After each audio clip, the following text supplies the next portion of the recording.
Go. Welcome.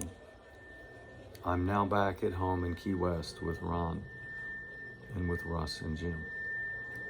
And I am so happy to be home. I'm out in the living room surrounded by beautiful things that bring so much joy to me. First among them is Ron, my companion, and he's ringing in the healing.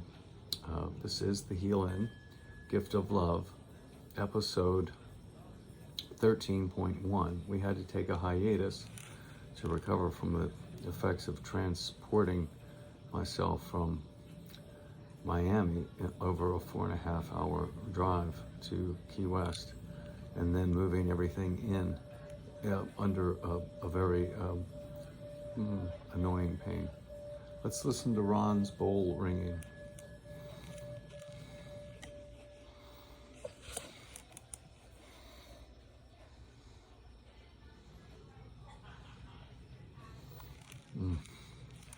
Well, what I'm going to do today is I'm going to summarize everything that I can remember of the connections that are mentioned by the dark journalist in terms of Edgar Casey and Atlantis and Key West and this area and Western Cuba and the sighting by Polina Zalitsky.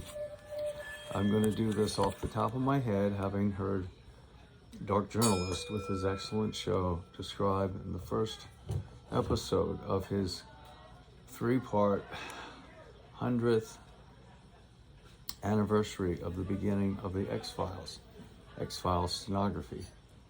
And what he began to do was summarize the connection of Edgar Casey to Mary Hemingway, Ernest Hemingway's mother, and how the Caseys spent not just days or a weekend or a week, but months with each other.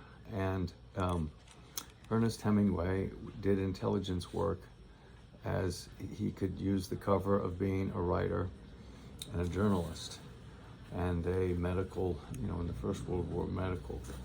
His son, that was the father of Margot and the other daughter, he was in the CIA, and his brother Les founded an Atlantis Rising enterprise that wanted to promote the idea of a sovereign and independent republic that was to rise out of the waters. According to Edgar Casey, Atlantis would begin to rise in the area of the Bimini Islands. And if you claim newly created land and you're the first to claim it, you can create your own sovereign republic. So supposedly you could. All right, so Les Hemingway was into that. Now, Ernest Hemingway died, whether by truly his own hand or whether it was edged along or manipulated to off himself or what have you. He left behind a very important safe at his house in Havana. John F. Kennedy by then was dead, and Jackie Kennedy had to arrange a very special intervention for herself to go and get the safe, because the contents of the safe constituted a national security problem or threat. Now, what is the evidence that Hemingway was involved with the search for Atlantis? His brother was involved, Les. Hemingway was all over. He lived in Bimini, lived in Cuba, lived in Key West initially. Why did he go to Bimini? He was always talking about the fishing. But guess who said Atlantis would first begin to rise in 67, 68? Edgar Casey, his mother's close personal friend. And with him, she shared many idealistic intentions for her and her children, and aimed at having her children serve these great causes. Okay, so the idea that the safe had something important is connected to the idea that came to light with the turn of the millennium, when we found out Polina Zalitsky, a Russian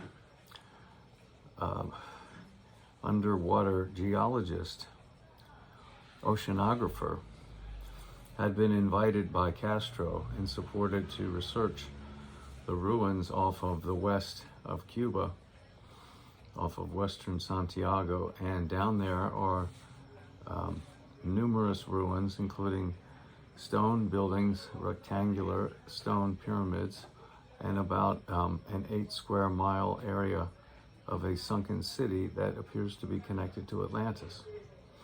Okay, so that Hemingway may have known about and gotten some of that information from Castro, because he was close to Castro and operated under the cover of being pro-socialist, sympathetic to communism.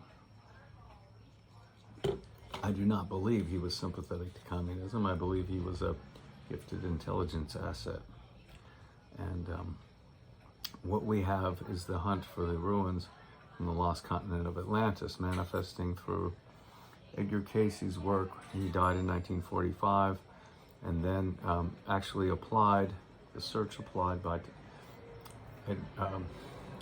Howard Hughes, whose massive submarine, massive trawler submarine operations were all part of looking,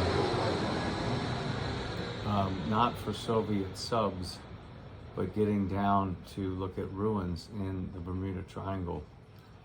And besides Howard Hughes, we have other characters that will be described very well in the Dark Journalist series that will then be available for free on YouTube. Last Friday's show is 3 hours. There'll be 2 more 3-hour episodes, and it'll be in an in-depth introduction to the fact that the end of Atlantis came with the war with what we now think of as China, whereby the energy vortex created by the dark priests, the priests who had taken over Atlantis and turned it to a place that had, in violation of its original intent, turned it into a place seeking power and domination of the globe. And they sent a weaponized version of the Great Pyramid crystal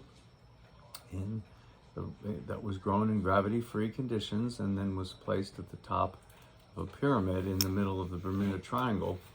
That was used to direct mishap and mayhem against China, and it backfired and destroyed Atlantis. The crystal cracked, and that's the source of the Bermuda Triangle mysteries. And certain astrological configurations set it off. So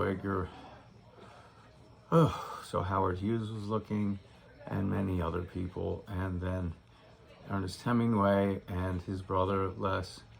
And the problem of revealing all of this is that it leads straight back to the idea that humanity destroyed itself 12 to 13,000 years ago at war with China. And we don't want to really consider that. Now, what do you think of that? All right, I'm going to stop there, and then we'll pick it up after I've recovered my thoughts.